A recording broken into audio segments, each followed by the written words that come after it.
with the Chicago Bulls now losing their fourth game in a row after a loss to the Minnesota Timberwolves, in which they had a big fourth quarter complete fallout. We're going to talk about where this team exactly sits in the Eastern Conference and what are their prospects to be anything more than a meandering play-in team this season. But first, we're going to look at a report from ESPN's Jamal Collier on Zach and Vooch and their availability in trade talks. We'll talk about all that and more right after this. You are now tuned in to Chicago Bulls Central, your number one place for all Chicago Bulls news and content.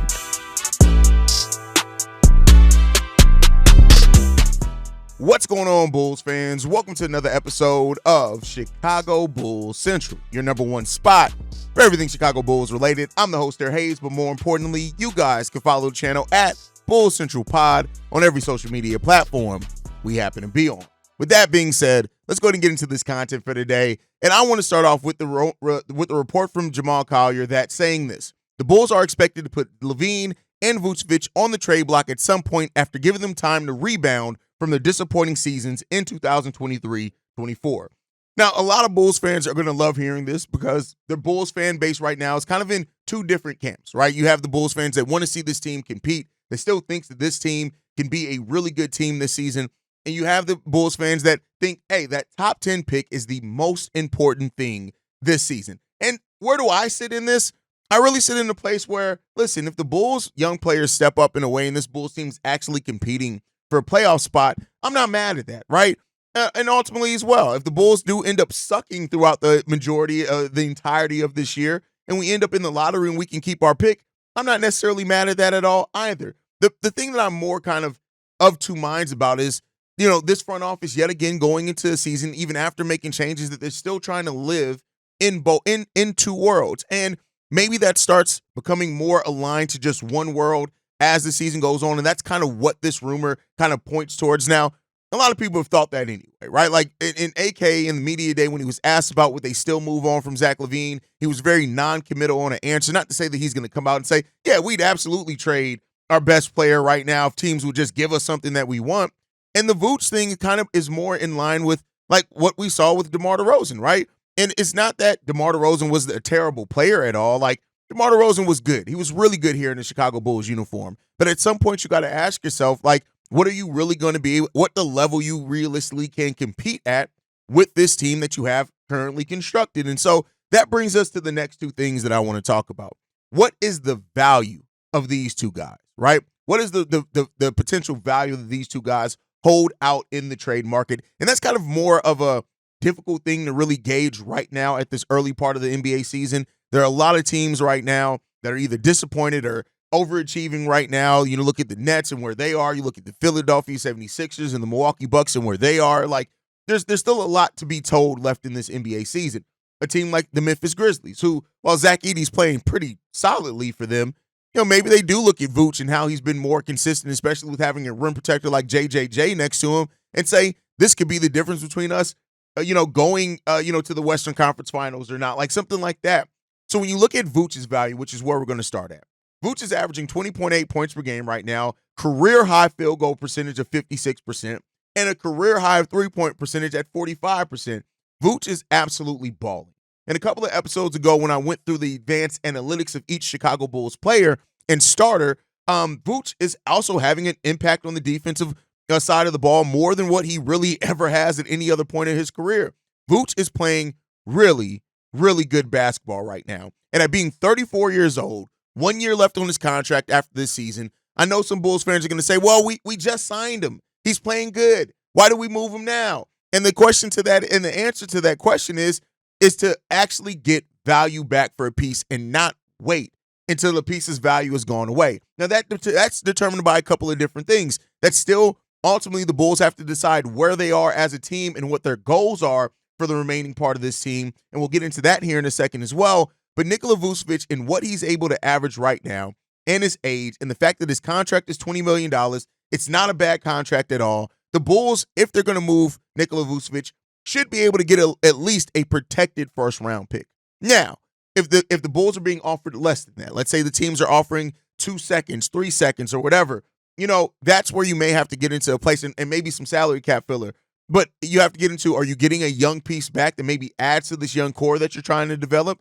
Or is it the draft capital, right? So I think that Vooch can be gotten, and Vooch is going to have some value out there in the trade market, especially for how he's playing right now.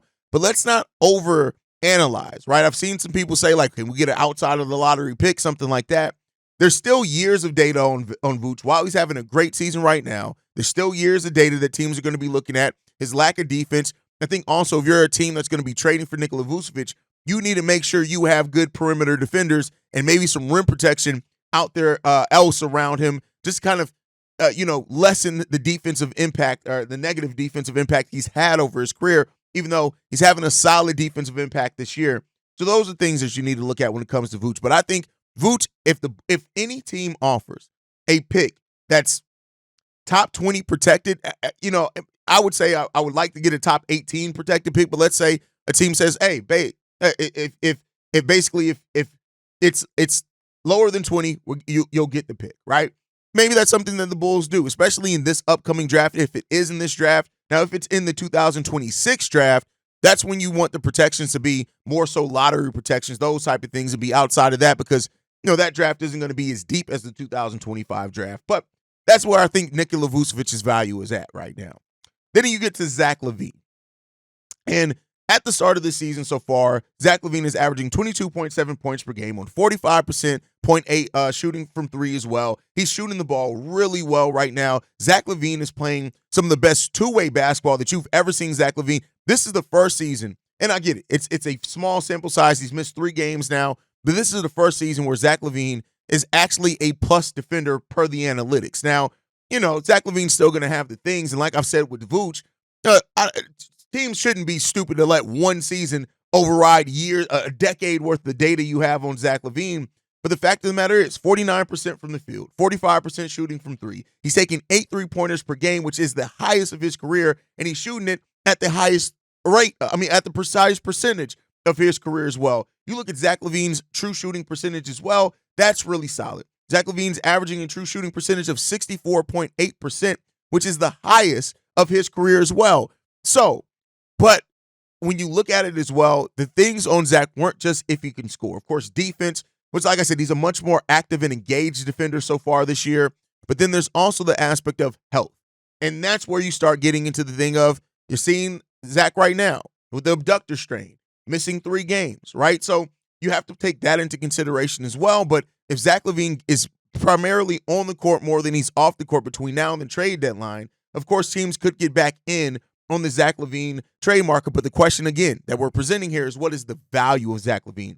And that's the harder thing to gauge right now with Zach, because teams weren't really interested to give up first-round picks for it. Now I do think that what we've heard before on the Bulls having to give up a first-round pick to move Zach LaVine, that's where the Bulls are hoping to avoid. If you can get some young talent, even if you can get some salary cap relief and expiring contracts that expire at the end of the year or maybe at the end of next year, just a little bit earlier than Zach LaVine's, I think the Bulls may bite on those deals. So it's just really monitoring and watching how this market develops for these two players. But then you ask this, why should the Bulls trade Vooch and or Zach LaVine, or why shouldn't they? And that really comes down to where the Bulls front office really sees this team competing this season.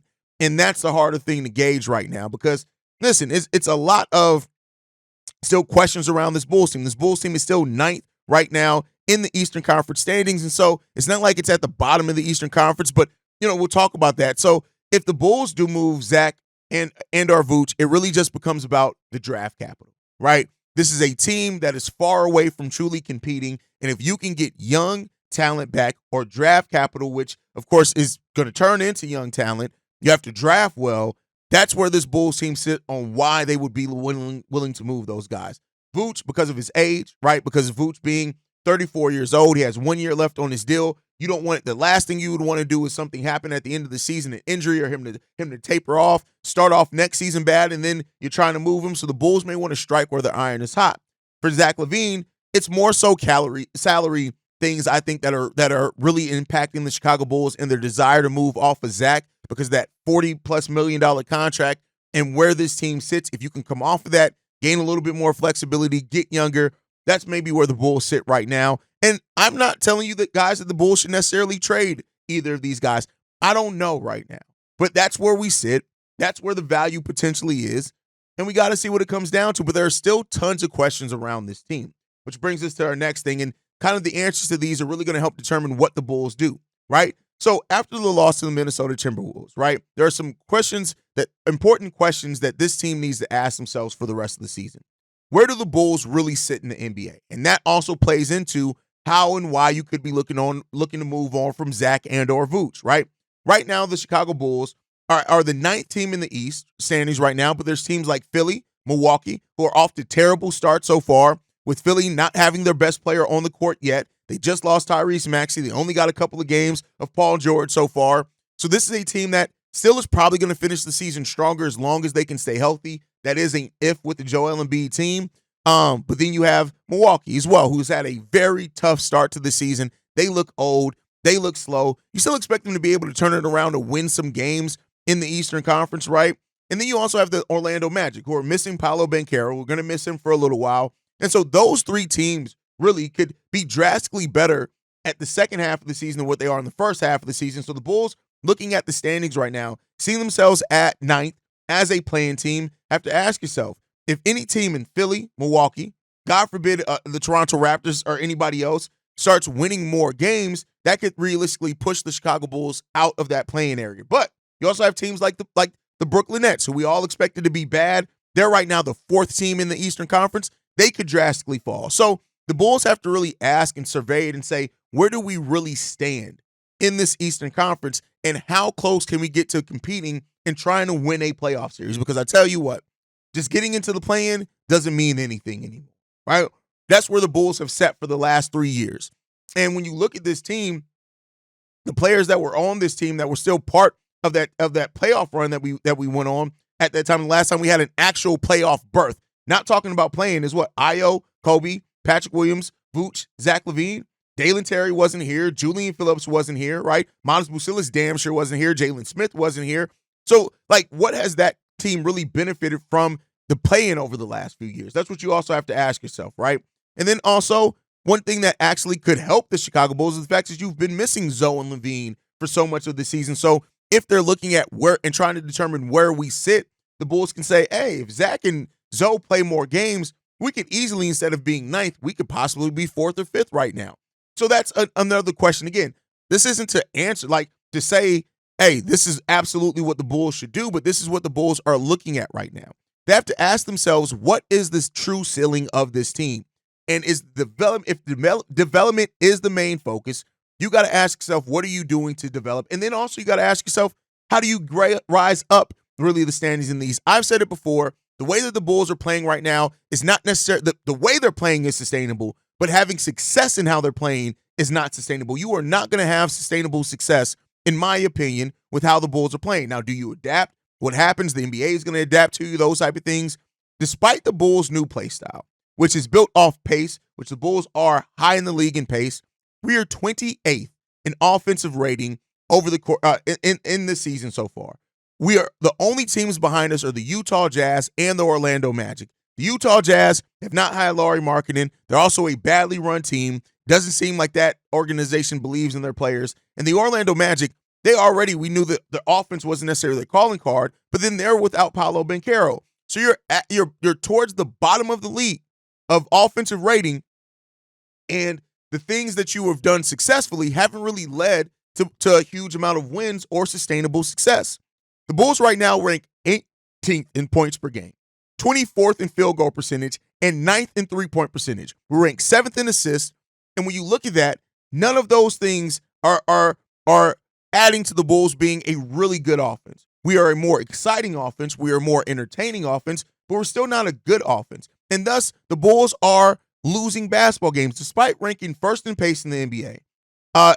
We still only rank 16th in the NBA in fast break points, so we're running at a quicker pace. We're not getting the easy buckets to translate to that. We're in the bottom half of the league as far as fast break points. Again, the Bulls are doing things, but their offensive, they're not being as successful as what the point of the offense that they're running is to be, right? And so that's the things you have to ask. When you look at teams that are slower, the Knicks, for example, are 30th in the NBA in pace, but they're 17th in points per game, and they have what has looked like a much more potent offense than the Chicago Bulls. So playing up-tempo is good, but efficiency matters more. And the Bulls, while playing up-tempo with a quicker pace and shooting the three ball solidly so far this season, they have no efficiency.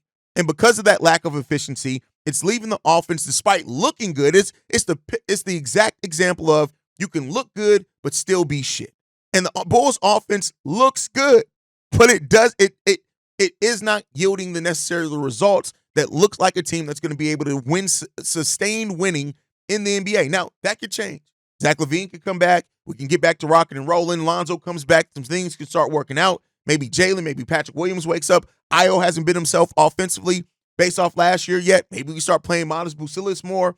So there's still some things that the Bulls have to maybe look at and say, we haven't really got to the best part of us yet. And maybe that could be the case. But that answer, that determination, that evaluation of what the Bulls have on exactly how good and where this team can sit in the Eastern Conference is one of the most important evaluations that this team can have this season. Then you got to look at it, right? How much have the Bulls' refusal to go further into focus on development has really hurt them, right? Or helped them? I'll say this, the Bulls not going into tank mode has actually helped the value of Nikola Vucevic. It's helped the value of Zach LaVine, right? Because you didn't sell these guys off for nothing, and you came into the season trying to compete, trying to play hard. And when you look at it right now, those guys are playing well. When you look at the Bulls players that I mentioned that are still left over from that playoff squad, Nikola Vucevic, Zach LaVine, Kobe White, Patrick Williams, Ayo Dosunmu. It's such a mixed bag of players and how their performance has been up and down so far this season. But the two players that you could be looking to move in Vooch and Zach have been consistent when they're on the court in the instances of Zach LaVine.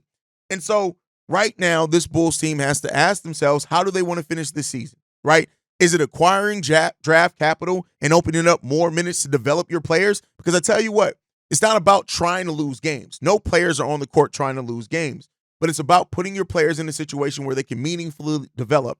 And that's what the Bulls also have to ask themselves as they're weighing all of this. So the rumor of the Bulls looking to move on from Zach, looking to move on from Vooch is not necessarily surprising, but the path in which you decide and how to get there and what comes next, that's going to be the telling part and the really interesting part of how this front office really views this team. But you guys can let me know what you guys think on that, as always, down below. We got 2 voicemails that I want to get into on this episode because the mailbag's been filling up this week. We got the full mailbag episodes on Saturday and Sunday, but I wanted to kind of clear a little bit of that. Let's get into these 2 voicemails. This one's from Reginald.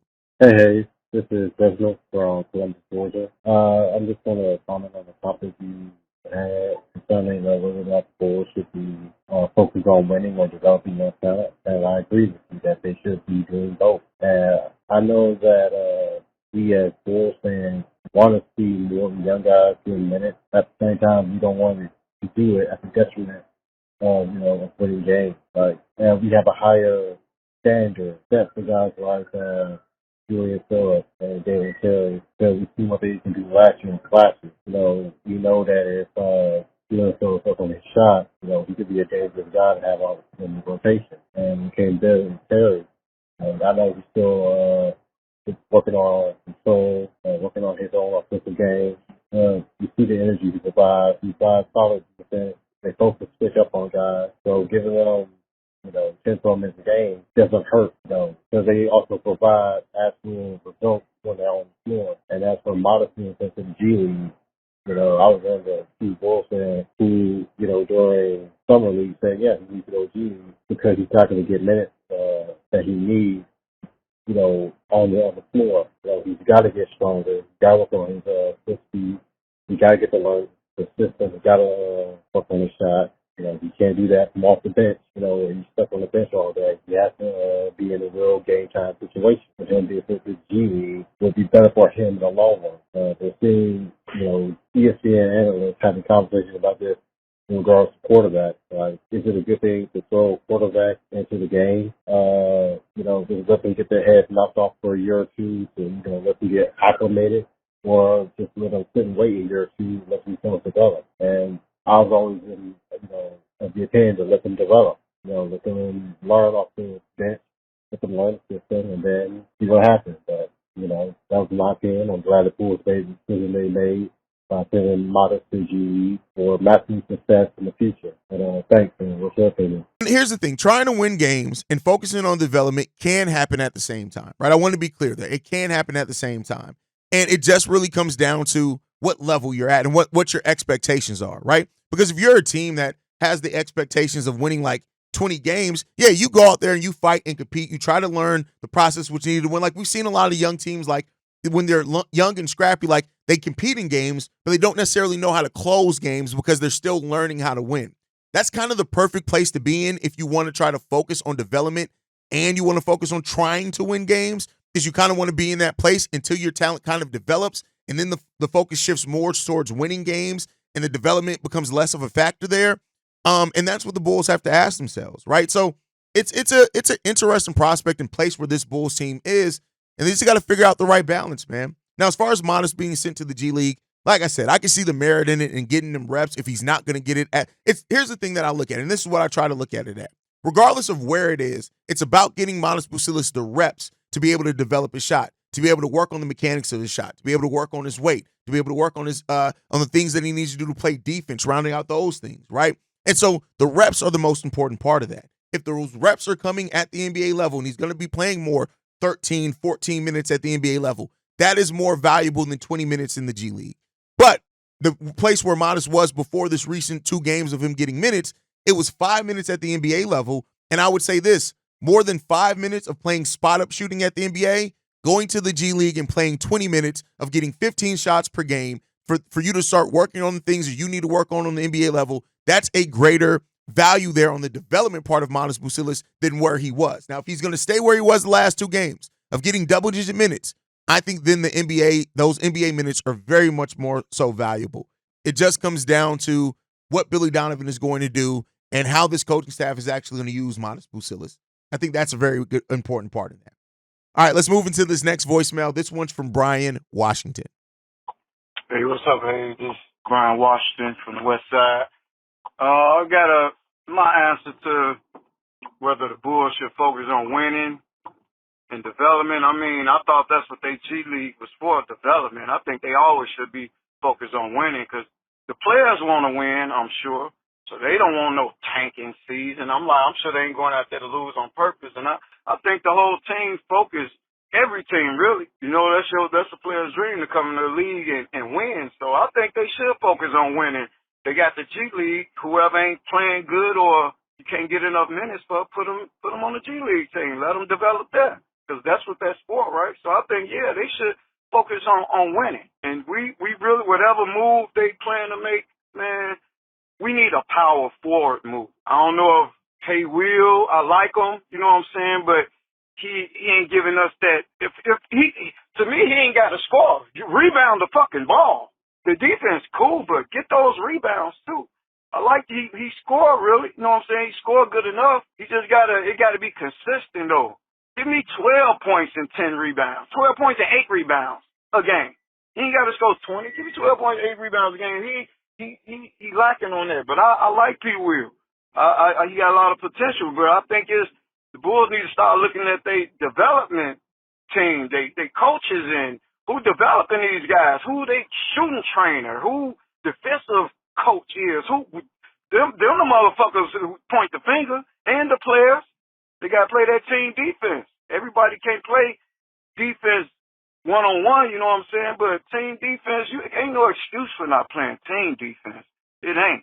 Ain't no excuse for not playing defense. If you can't score, you at least got to play some fucking defense or help out. And that's their problem. But I think they should focus on winning because, shit, the ones who everybody wanted up out of here is the ones that's keeping us in the game. That's Kobe, Vooch, and Zach. Without them, we already got Caruso and DeMar gone, so without them 3, shit, we would be a tanking fucking team, you know what I'm saying?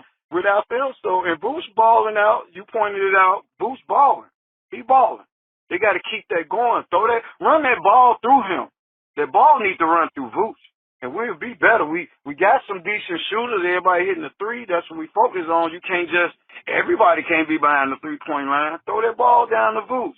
That's what made him an all-star. And I think he on the path to that too. You know, right now he on that he on that. So that's my opinion, bro. But have a good day, man. Look forward to your next show. All right, so there's no player that goes out there and say that we're trying to lose games. Every player is trying to compete for a win.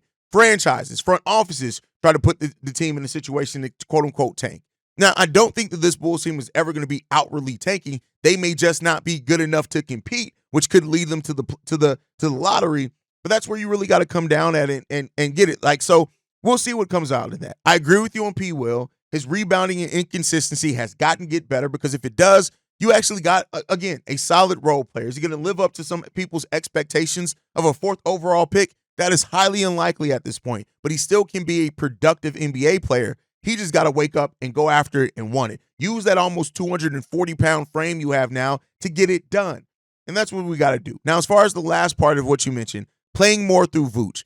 I don't see you're going to see a lot of playing through Vooch while Josh Giddey, Kobe White, Lonzo Ball, Ayo Dosunmu are all ones when you have that many guards that can do things in transition. But you do want to run some things through Vooch, mainly because if you get Vooch the ball, even if he's not necessarily scoring, if you're cutting, if you get into the open lane, he's going to find those guys. Vooch is a really good passer.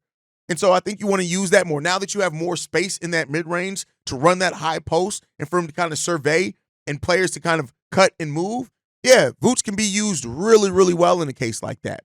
The coaching staff just got to draw up the scheme to take advantage of it, which they haven't yet. But great voicemail there, Brian. Great episode. Thank you guys for tuning in. Make sure you guys are following the show at Bull Central Pod. You can send us any feedback, questions, comments, concerns. bullcentralpod@gmail.com. Lastly, if you want to leave a text message and our voicemail for the mailbag, the number to do so, 773-270-2799. We are the #1 spot for everything Chicago Bulls related, but that's thanks to you guys. And like I like to end every episode on, go Bulls. Love you guys. See red if you can, y'all. Peace. This has been a presentation of the Break Media.